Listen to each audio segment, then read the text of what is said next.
Hari umusore witwaga Kevin, yari afite imyaka 26, akora muri kaminuza imwe y'i Kigali. Yakoraga nk'umuntu ushinzwe ikoranabuhanga cyangwa se umu IT mu rurimi rw'abanyamahanga. Nubwo yari afite akazi keza, yari umuntu ucecetse cyane, udakunda gusohoka kandi wakundaga kwibera mu bitekerezo byiwe gusa. Icyumweru cyose yari yarakoranye umunaniro mwinshi cyane, niko kuza gufata icyemezo cyo kuba yajya gusura mushiki we wari uri muri kaminuza yo mu cyaro, aho hari mu ntara ahitwa i Huye. Ku wa gatanu hari mu gitondo nibwo yafashe bisi ya Horizon. Yicaye mu idirishya rya kabiri areba hanze, afata earphones azishyira mu matwi, ubundi yishyiriramo indirimbo z'injyana ya jazz. Mu mutwe we nta n'umwe yateganyaga guhura nawe ndetse uwo munsi.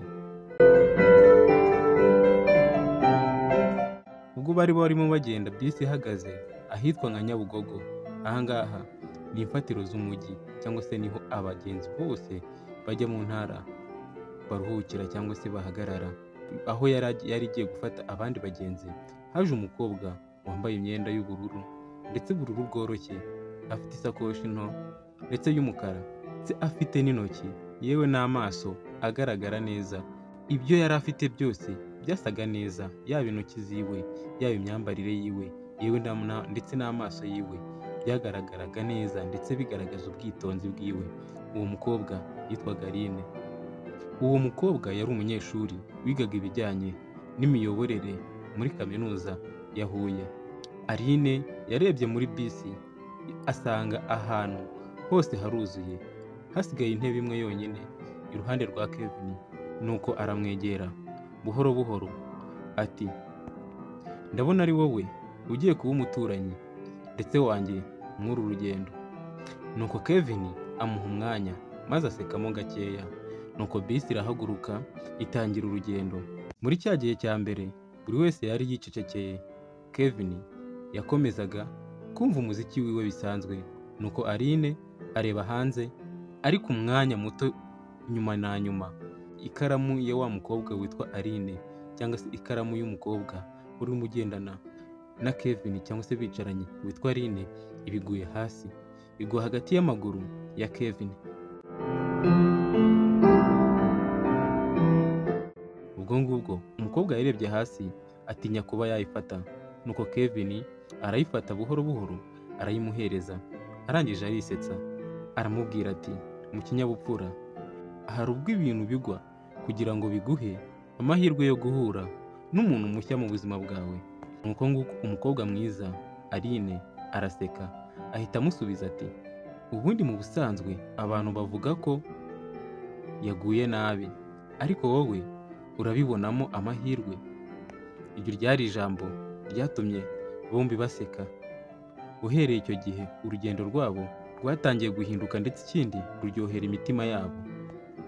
Bavuganye ku bintu byinshi, indirimbo ndetse bagenda bakunda indirimbo zimwe na zimwe bakunda, ibiryo barya ndetse n'inzoga bafite.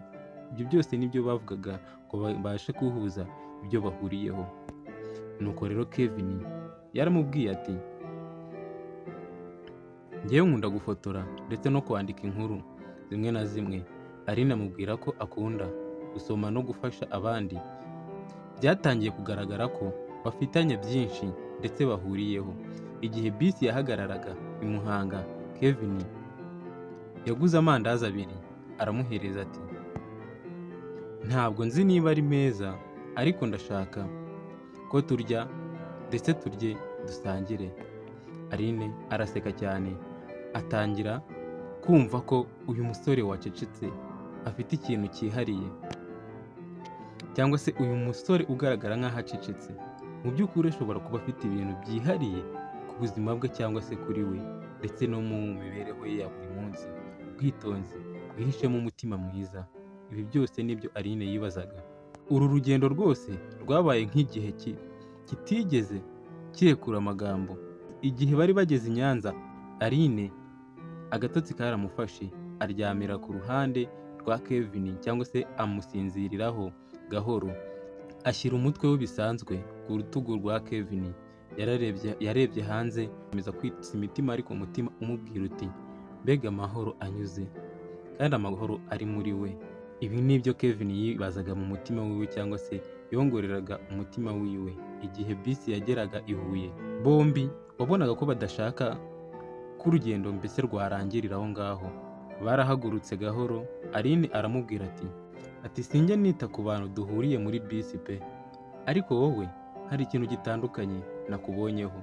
Kevin amwitegereza gake gake, aramubwira ati wowe uru urugendo rwanjye ruryoheye umutima wanjye. Nuko Aline arisetsa, niko guhita amuha nimero yiwe kugira ngo bazavugane ubutaha, wenda bizabe n'amahirwe, cyangwa se wenda bakongera kubonana ubugira kabiri. Iminsi yaje gukurikiraho yahindutse ibihe byiza. Ubutumwa bwa WhatsApp bwahindutse nk'urusimbi rw'amafaranga, cyangwa se rw'amarangamutima. Bahererekanyaga amafoto, ibitekerezo n'inzozi zabo. Kevin yamwohererezaga amafoto yafotoye y'izuba ndetse ririmo rirava ku Gisenyi. Aline akamwoherereza amafoto ya hantu yicaye asoma ibitabo. Umunsi umwe Aline yanditse ati hari igihe ntekereza ko abantu bahura gusa kugira ngo batandukane, ariko ubu ngubu ndumva kuba narahuye nawe nabyo bishobora kuba umugisha hagati yanjye nawe. Nuko Kevin aramusubiza ati hari abo duhura nabo bakadusigira isomo, abandi bakadusigira umutima w'urukundo rwabo. Ati hari abo duhura nabo bakadusigira isomo, ariko hari n'abandi duhura nabo bakadusigira umutima.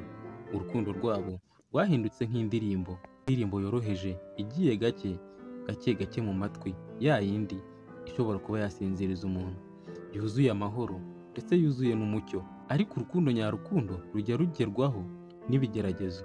Aline yaje kubona amahirwe yo kujya gukora internship mu kigo cy'abanyamahanga i Musanze, naho Kevin we yaje kuba yahabwa akazi, ndetse akazi gashya kamusabaga kujya hanze, ndetse hanze y'igihugu mu byumweru bike, yewe bitari na byinshi. Igihe babwiranaga ko buri wese agiye kure y'undi, imitima yabo yarababaye cyane.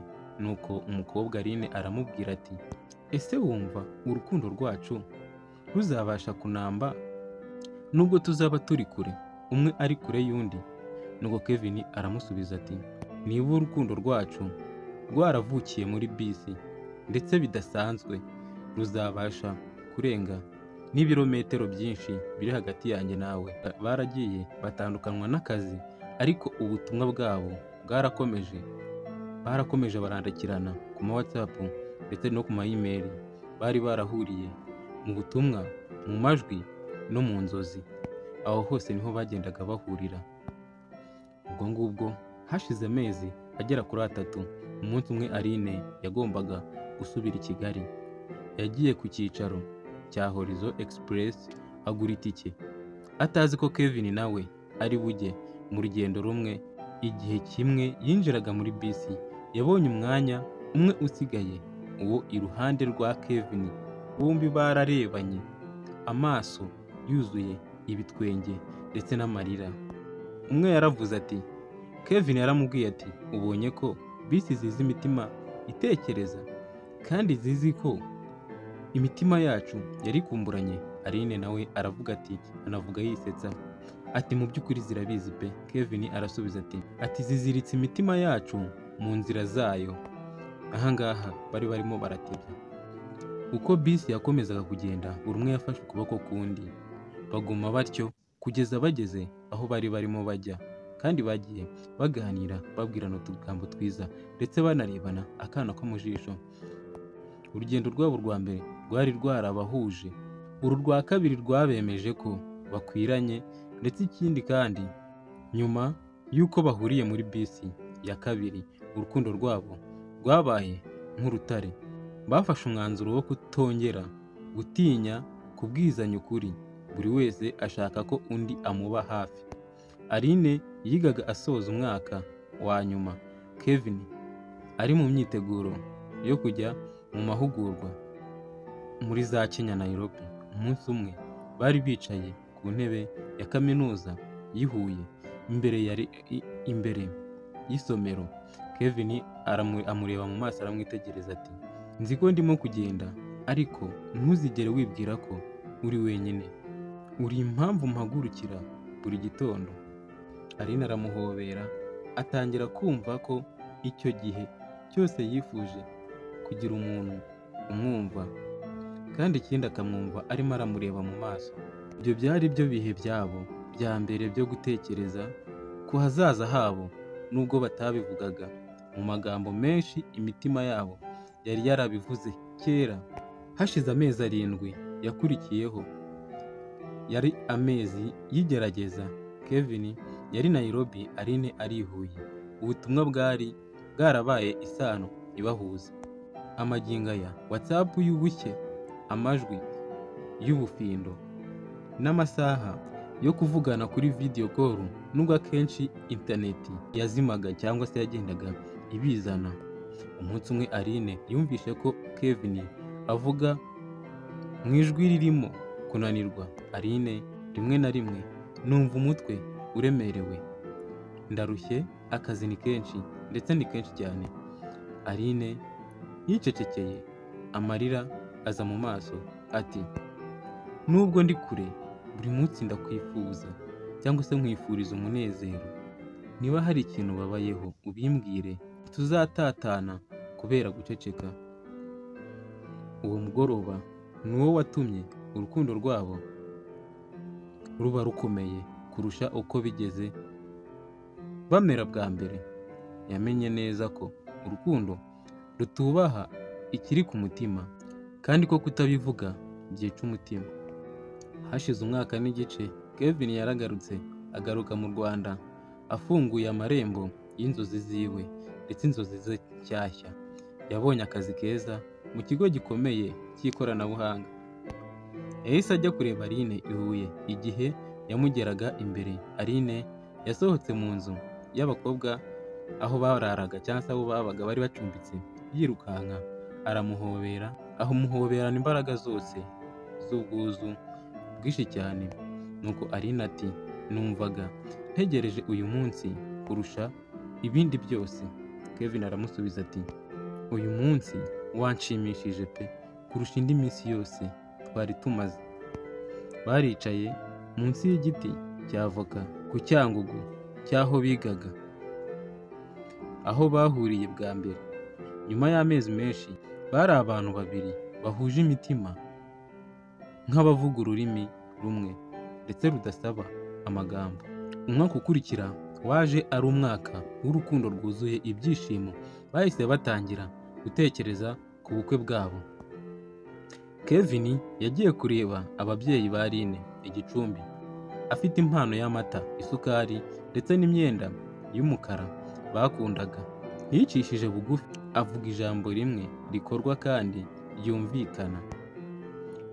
Aravuga ati, ndifuza ko Aline yaba umugore wanjye. Ababyeyi be baramwenyura cyane. Mama wa Aline afata ukuboko kwe aramubwira ati, Aline aragukunda, natwe tukwibonamo. Urugo mugiye kubaka ruzaba urw'amahoro. Nuko nguko guhera ako kanya bakora imihango yo kubasezeranya mu buryo bwa gakondo, bagaruka mu muco wabo washimishaga ababyeyi. Umunsi w'ubukwe wari utangaje